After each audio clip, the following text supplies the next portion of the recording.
If you're taking sildenafil right now, there is a very good chance you're making a mistake that is slowly destroying its effectiveness. And the worst part? Nobody told you. Not your doctor, not your pharmacist, not the little pamphlet that came inside the box. I see this every single week in my practice. A man walks in, frustrated, confused, and scared. He says, "Doc, it used to work perfectly. Now it barely does anything. I need a higher dose." And almost every time, the problem isn't the drug. The problem is how he's using it. I'm Dr. Cross. I've spent 18 years specializing in men's sexual health, and today I'm going to walk you through the 3 biggest mistakes men make with sildenafil. Mistakes that are costing you money, costing you performance, and in some cases making your erectile dysfunction progressively worse over time. The third one is the mistake that shocked me the most in 18 years of clinical practice, and almost nobody is talking about it. Stay with me here because this next part is important. By the end of this video, you'll know exactly what to fix, and you can start tonight. Let me break this down for you. Before we get to the mistakes, you need to understand how sildenafil actually works inside your body. Most men have absolutely no idea. They just pop the pill and hope for the best. Sildenafil belongs to a class of drugs called PDE5 inhibitors. PDE5 is an enzyme in your body that breaks down something called cyclic GMP. Now, cyclic GMP is the chemical that tells the smooth muscle in your blood vessel walls to relax. When those muscles relax, blood flows in. That's how an erection happens. So sildenafil blocks PDE5, which means cyclic GMP stays active longer, which means blood vessels stay open longer, which means stronger and longer lasting erections. Sounds great, right? But here's the critical part that most men miss entirely, and this is the key to understanding all 3 mistakes. Sildenafil does not create the erection signal. It does not produce nitric oxide. It does not generate cyclic GMP. It only protects what your body already produces. Think of it this way. Imagine your body as a fireplace. Nitric oxide is the match that lights the fire. Cyclic GMP is the flame that keeps it burning, and PDE5 is the wind that keeps blowing it out. Sildenafil blocks the wind. Great, but if you never lit the match in the first place, if your body isn't producing enough nitric oxide, then blocking the wind does absolutely nothing. You're sitting in front of a cold, empty fireplace, wondering why the room isn't getting warmer. This is why sildenafil stops working for so many men. It's not the drug failing. It's the body not producing enough of the raw material the drug needs to work with. Keep that fireplace image in your mind. It applies to every single mistake I'm about to share. Now let's get into it. Mistake number 1, taking sildenafil after a big meal. This is the most common mistake I see, and thankfully, it's the easiest one to fix. Most men take sildenafil before a date night. And what happens on date night? Dinner. A big one. Steak, pasta, bread, butter, maybe a glass or 2 of wine. Then they pop the pill and expect magic. Here's the problem. Fatty food slows down absorption of sildenafil dramatically. Studies show that a high-fat meal can reduce the drug's peak concentration in your blood by up to 29%. 29%. That means you're getting almost a third less medication than you paid for. The drug is sitting in your stomach, fighting through layers of steak and butter, trying to get into your bloodstream. Here's what most doctors won't tell you because they assume you already know. The fix is dead simple. Take sildenafil on an empty stomach, or at most after a very light, low-fat meal. Take it 30 to 60 minutes before you anticipate needing it. Not 10 minutes before. Not right after dinner.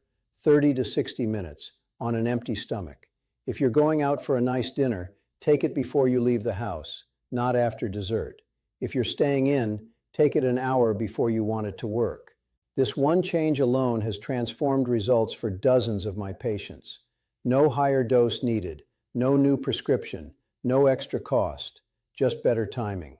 One of my patients, Dave, 47, had been convinced his sildenafil was defective. He was ready to switch medications entirely. I asked him one question. When do you take it? He said after dinner, about 15 minutes before bed. I changed nothing except the timing. Told him to take it on an empty stomach, 1 hour before. 2 weeks later, he called my office laughing. He said, "Doc, it's like a completely different drug. Same pill, same dose, different result. Just because he stopped burying it under a plate of fettuccine Alfredo." Mistake number 2, relying on the pill without ever addressing the root cause. This is the big one, the dangerous one, and it connects directly to the fireplace analogy I explained earlier. I've seen this hundreds of times in my practice. A man gets a prescription for sildenafil. It works brilliantly for 6 months, maybe a year, maybe 2. Then he needs the higher dose. Then 100 milligrams barely does anything. He comes to me panicked, thinking his body is broken beyond repair. But when I run his full workup, the problem is painfully obvious. His nitric oxide levels are significantly below normal range. His blood vessels are stiff and showing early signs of damage. His testosterone is declining. His diet is mostly processed garbage. He hasn't done real exercise in years. He's sleeping 5 hours a night. His stress levels are through the roof. The sildenafil never stood a chance. It was blocking the wind in front of an empty fireplace. There was no fire to protect. Here's what nobody tells you about PDE5 inhibitors. Tolerance is real. It's documented in the medical literature. Over time, many men require progressively higher doses to achieve the same effect. But it's not just pharmacological tolerance. The real problem is that the underlying condition is getting worse while the pill masks the symptoms. Your blood vessels are getting stiffer every year. Your nitric oxide production is declining further every month. Your vascular health is quietly deteriorating. And you don't notice because the pill was covering it up, like a Band-Aid on a wound that keeps getting deeper, until one day the Band-Aid isn't enough. And here's the part that should genuinely concern you.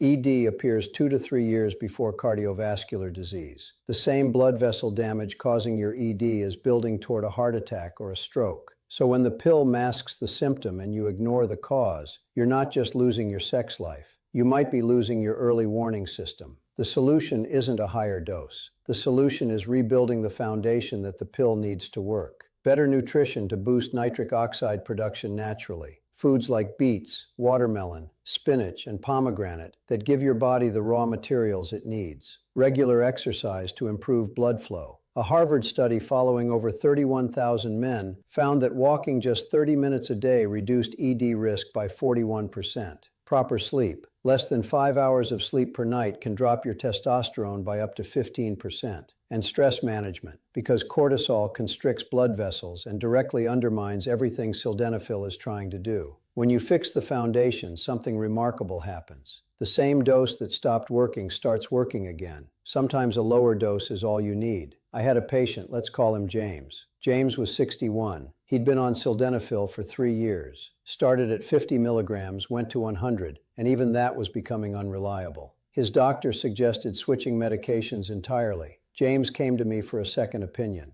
I didn't change his medication. I changed his lifestyle. We cleaned up his diet, added nitric oxide boosting foods every single day, got him walking 30 minutes daily, added pelvic floor exercises, fixed his sleep schedule from 5 hours to 7. After 6 weeks, James called my office. He said, "Doc, I'm back on 50 milligrams and it works better than 100 ever did. I honestly feel like a different person." James didn't need a new drug. He needed to rebuild the system the drug depends on. Now here's where it gets interesting. Mistake number 3, the one that shocked me the most in 18 years of practice. Taking sildenafil while completely ignoring your pelvic floor. Most men have never even heard of the pelvic floor. And if they have, they think it's something only women need to worry about after pregnancy. They could not be more wrong. Your pelvic floor is a group of muscles that sit at the base of your pelvis. They are directly responsible for 2 things that matter enormously to you right now. First, trapping blood inside the penis during an erection. And second, maintaining rigidity once blood is there. When these muscles are weak, blood leaks out too quickly. You get hard, but you can't stay hard. Or you lose firmness at the worst possible moment. Sound familiar? Sildenafil is working overtime to get blood into your penis. But if your pelvic floor muscles are too weak to keep it there, you're fighting a losing battle. It's like filling a bucket with a hole in the bottom. Here's the fact that genuinely shocked me when I first saw the research. A study published in the British Journal of General Practice found that pelvic floor exercises restored erectile function in 40% of men with ED. 40%. Without medication, without surgery, without a single supplement. Just targeted exercises that take less than 10 minutes a day. And yet in 18 years of clinical practice, I have never once heard another doctor recommend pelvic floor exercises to a male patient with erectile dysfunction.